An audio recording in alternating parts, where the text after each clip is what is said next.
Nos pregunta un amigo televidente, ¿habrá un arrebatamiento de la iglesia? La respuesta más sencilla a esa pregunta es absolutamente sí.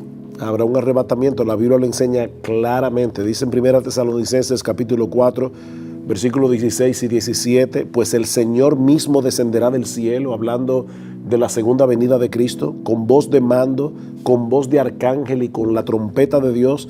Y dice que van a pasar dos cosas en ese momento de la segunda venida. Los muertos en Cristo resucitarán primero o se levantarán primero.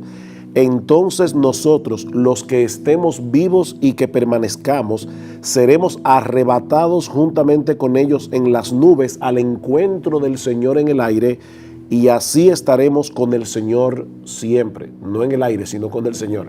O sea que la Biblia enseña claramente que hay una segunda venida, el Señor Jesucristo vuelve por segunda vez, y la Biblia enseña claramente que los creyentes serán arrebatados para recibir al Señor en el aire y regresar juntamente con Él a la tierra. Es importante aclarar que históricamente la Iglesia de Cristo siempre ha creído en la segunda venida de Cristo y en el arrebatamiento. Ahora, en el siglo XIX surgió la teoría de que la segunda venida de Cristo iba a ser en dos etapas, una secreta y una pública. En la secreta es el arrebatamiento, algunos dicen 7 años antes de la venida del Señor, cuando comienza la gran tribulación. Algunos dicen 3 años y medio antes, en medio de la tribulación, y otros dicen no, la segunda venida y el arrebatamiento son concomitantes, que es lo que nosotros creemos.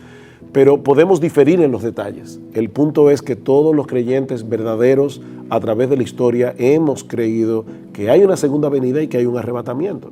En Marcos capítulo 13, versículo 27 dice, y entonces enviará a los ángeles y reunirá a sus escogidos de los 4 vientos, desde el extremo de la tierra hasta el extremo del cielo. O sea, evidentemente, ahí nos está hablando, por ejemplo, del pueblo de Israel, que es como algunos interpretan ese texto. Dice de los 4 vientos, desde el extremo de la tierra hasta el extremo del cielo, y habla de sus escogidos, que el Señor arrebatará en el momento de su venida. Otro texto que podemos citar es 2 Tesalonicenses capítulo 2, versículos 1 al 4. Dice Pablo, pero con respecto a la venida de nuestro Señor Jesucristo y a nuestra reunión con Él, evidentemente está hablando del arrebatamiento, os rogamos, hermanos, que no seáis sacudidos fácilmente de vuestro modo de pensar, ni os alarméis, ni por espíritu, ni por palabra, ni por carta, como si fuera de nosotros, en el sentido de que el día del Señor ha llegado, que nadie os engañe en ninguna manera, porque no vendrá sin que primero venga la apostasía y sea revelado el hombre de pecado, el hijo de perdición, hablando del anticristo. O sea que lo que Pablo está enseñando en la segunda carta a los tesalonicenses es que la venida del Señor no será antes de esa apostasía general que va a haber en el mundo y el surgimiento del anticristo, sino que dice será después de.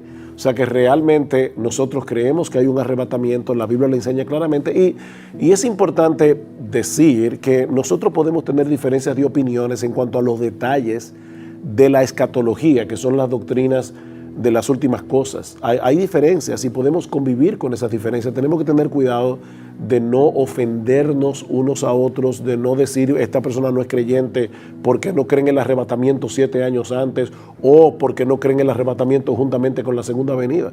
Lo importante es que nosotros creemos que hay una segunda venida y hay un arrebatamiento. Los detalles en cuanto al tiempo, de verdad, buenos cristianos difieren en cuanto a ese tema, y podemos amarnos en Cristo, podemos tener comunión unos con otros sin que eso sea motivo de contienda, sin que eso sea motivo de ofensa en el pueblo del Señor.